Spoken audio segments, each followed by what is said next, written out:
जोरदार जबरदस्त तालियां जबरदस्ती वाली नहीं, अगर हमारे बीच में लेकर चल के आए हैं तो बेहतरीन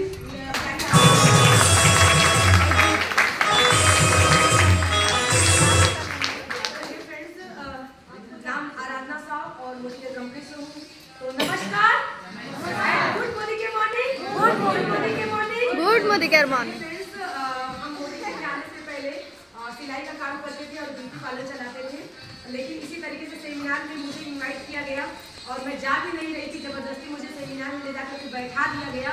अब कुछ नहीं समझ में आया, सिर्फ क्या समझ में आया, डीजे और ताली। अब कुछ समझ में नहीं आया मुझे कि सिंपल सी हाउस वाइफ थी और कभी मैंने बाहरी दुनिया देखी नहीं थी, क्योंकि मायके में थी, ज्वाइंट फैमिली में थी, ससुराल में भी चौधरी खानदान से बिलोंग करती थी, इतने घूंघट रहते थे और आज भी इतने घूंघट हैं, थोड़ा सा हटा है और अलाउ नहीं था बाहर किसी से बात करना या जाना, बिल्कुल भी अलाउ नहीं था। यहाँ तक कि मैं छत पे अगर जाती थी मैं ऐसे झांक भी नहीं सकती थी, इतने मतलब कंट्रोल में मुझे रखा जाता था।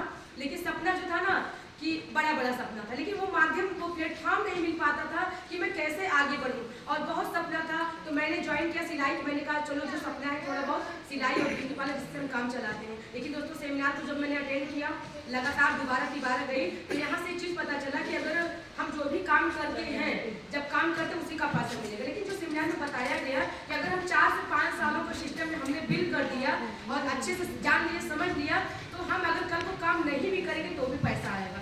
तो ये चीज़ें मुझे बहुत अच्छी लगी। और जो सबसे अच्छी चीज़ें लगी यहाँ पे कि लेडीज़ों को क्या चाहिए, रिस्पेक्ट, मान सम्मान, और अपने फैमिली में आप कितना भी काम कर दीजिए 3 बार लेडीज़ों को सम्मान मिलता है। एक तो पैदा होती है तो, दूसरा शादी होता है तो, तीसरी बार ऊपर जाती है तो, कितना भी काम कर डाली रिस्पेक्ट वो प्यार नहीं मिलता जिसकी वो लेडीज हकदार होती है। दोस्तों सच बताऊं, लेकिन मुझे बहुत अच्छा लगा कि इतना प्यार, इतना रिस्पेक्ट, इतना सम्मान लोगों का मिलता है। बस एक चीज कसक रह गई थी कि मुझे भी अपने हस्बैंड के साथ में कंधे से कंधा मिला करके चलना है और उनकी जो इनकम थी सिर्फ हमारी ज़रूरतें पूरी हो रही थी, लेकिन हमारे सपने जो थे वो दबे थे।